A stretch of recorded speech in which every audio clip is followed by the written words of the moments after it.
everyone. Welcome back to our second of our four-part series in talking about surviving and thriving during the COVID-19 pandemic. Today, I'm Sue Lepore from ASCY Library, from our Resource Lending Library, and I'm here with our wonderful guest, Dr. Jean Clinton. As you know, Dr. Jean Clinton is a clinical professor in the Department of Psychiatry and Behavioral Neurosciences at McMaster University. She's best known for being an advocate of children's mental health well-being and in self-regulation. So I welcome Dr. Jean. Welcome back. Hi, how are you, Sue? This is great. I'm so glad we're doing this. Excellent. Thank you, Jean. Today, we're going to dig deeper into the emotions behind this pandemic. And it's something that we've never experienced before. And so I'm wondering if we could begin our conversation today about how do we talk to children about the emotion behind COVID-19? Right. Well, it's such an important question to ask. And you know, what comes to mind absolutely immediately is that we manage our own emotions first, that we think about it. It's like, you know, in the airplane where they say, put on your own mask first. So we have to put on our own mask first, figure out our own emotion. And so then once we're super people and are able to do that, then we can reach out to the kids. And the number one thing I say is listen. As we want to find out how our kids are feeling, many of us jump immediately into labeling or telling them what they should be feeling or imagining what they're feeling. And what we need to do is stop and listen. Hear what their worries are, if they have any. How do they understand it? You know, why can't I see Uncle Jojo?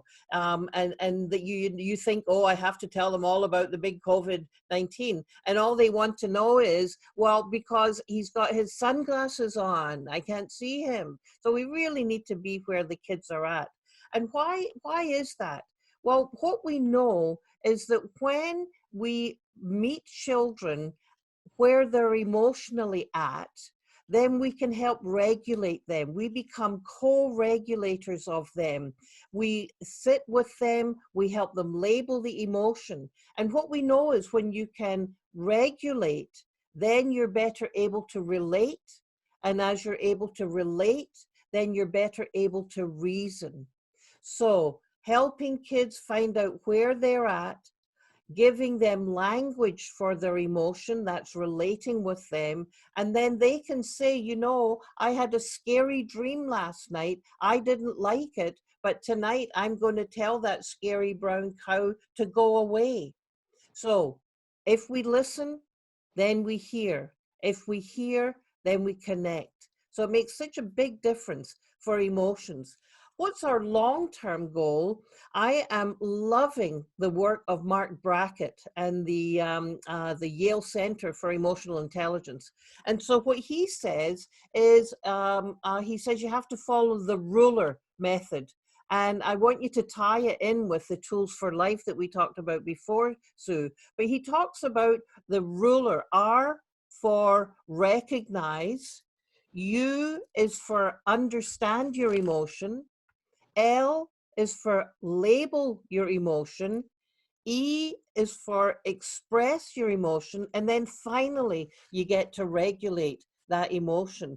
So we can help co-regulate kids by doing all of those things with them and for them. So does that tie into, you know, you're our pro on what the community has been focusing on? Thanks, Jean. Yes, many of our early childhood centers are working on exactly those kinds of concepts about labeling emotions and recognizing emotions within themselves and within others. And when they do that, they're better able to find a way for their calm and to get along with others and other pro-social type behaviors and getting along with others and knowing how to solve their conflicts. And these are all wonderful, useful tools for families to also have those kinds of conversations. Acknowledging emotions and labeling their emotions and just validating how they're feeling is oftentimes a wonderful first step in getting out their feelings on a deeper level about how they're feeling about what's happening in our world today. You know, Sue, as you're talking about that, I am so struck by my training in child psychiatry, the similarity that we're talking about giving kids the skills that as a child psychiatrist, I help families recognize that they need to develop and share with their own children. It's this whole emotional, social and emotional learning is such a key concept. And maybe now is a time when we can emphasize it even more. Absolutely. The centers are doing a remarkable job of offering kids all kinds of wonderful opportunities to express themselves.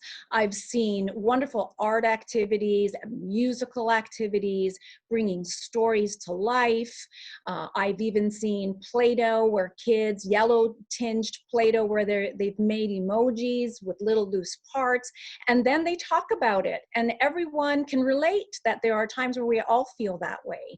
And they're using wonderful stories with puppets and talking and exploring about how they're feeling and what they can do when they're feeling a certain way, and giving them those tools in their own personal toolbox.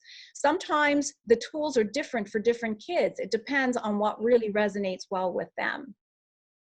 Yeah, that's fantastic. And you know, if we were on with Marc Brackett and his book Permission to Feel, he would just be singing so loud and long because he is on a mission that that kids are learning this. So it's so great to hear, and what great ideas for families to try at home as well. I love it.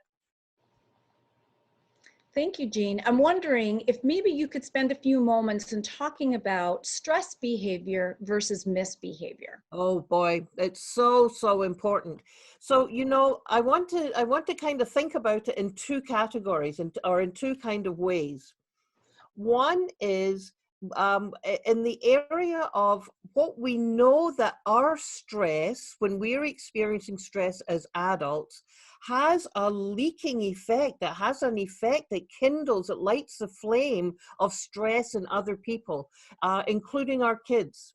So stress behavior affects children's behavior. But, you know, we need to give ourselves a bit of a break, because what we can learn from our own stress behavior is that if we can connect with other people, then that stress, which they may interpret as misbehavior, you know, you're yelling at your kids or you're yelling at or your partner, is not really a bad behavior on your part. It really is coming from stress.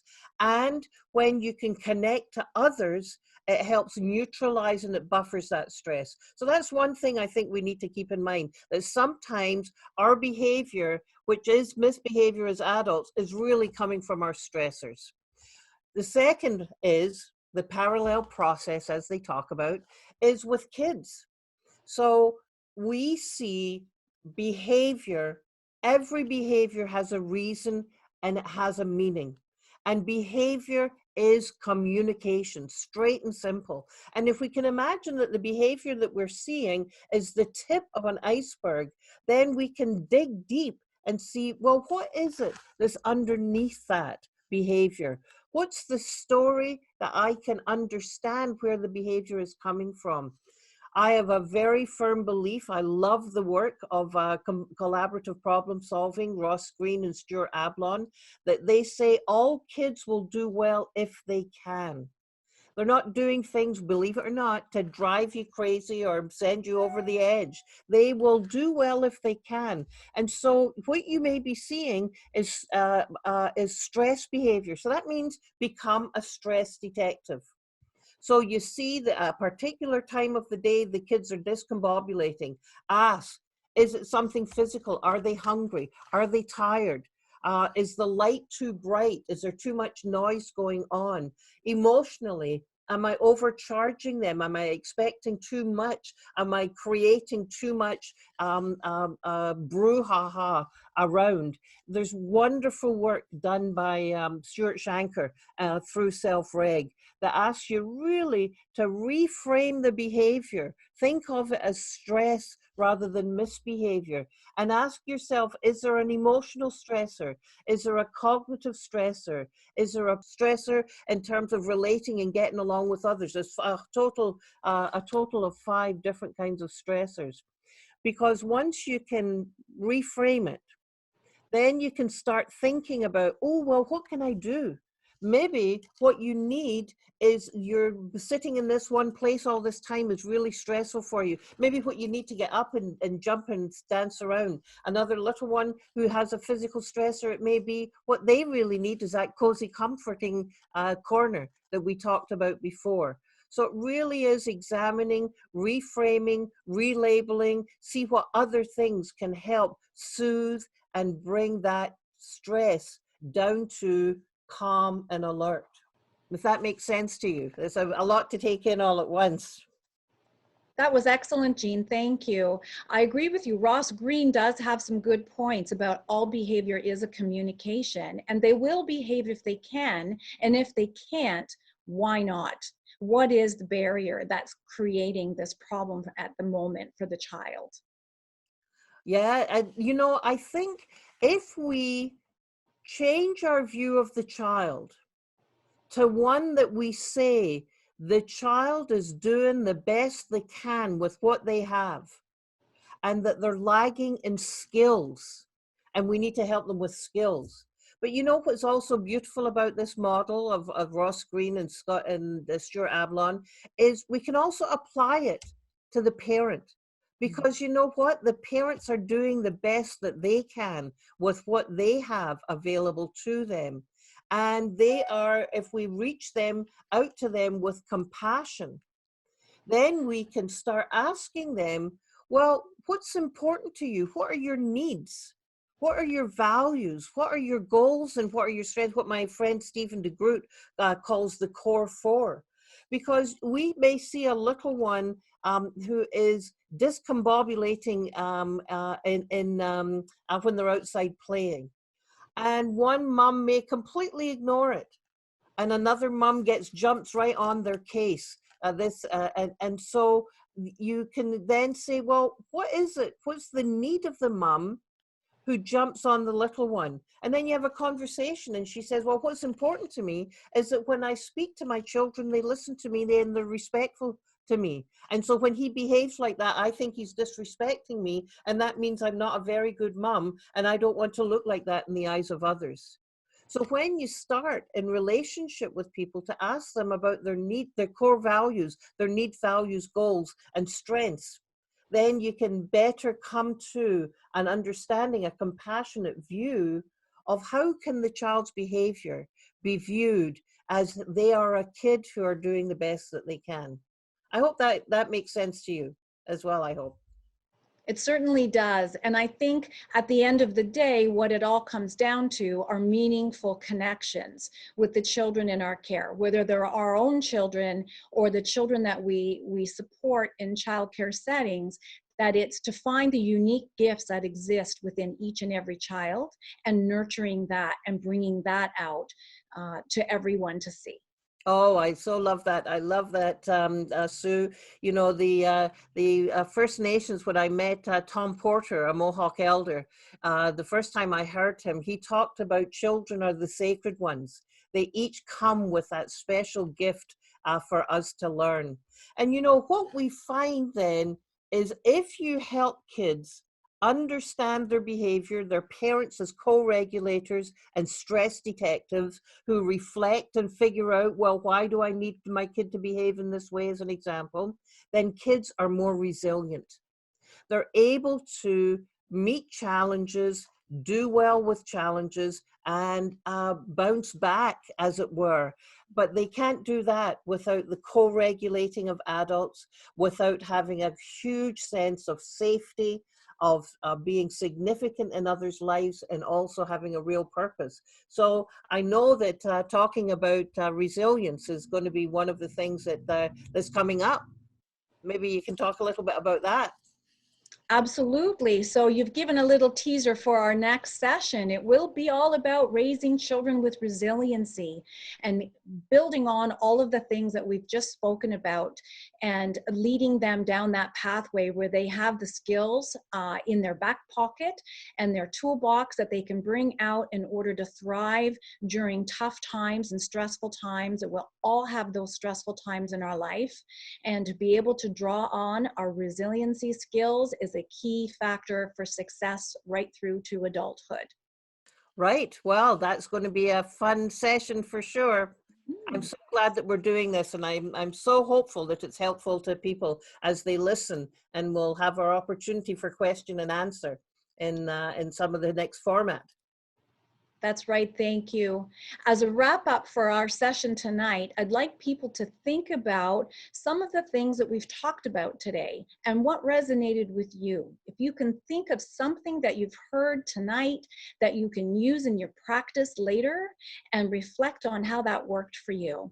If there's something that you want to start to do or something that you want to stop doing, give that some thought as well.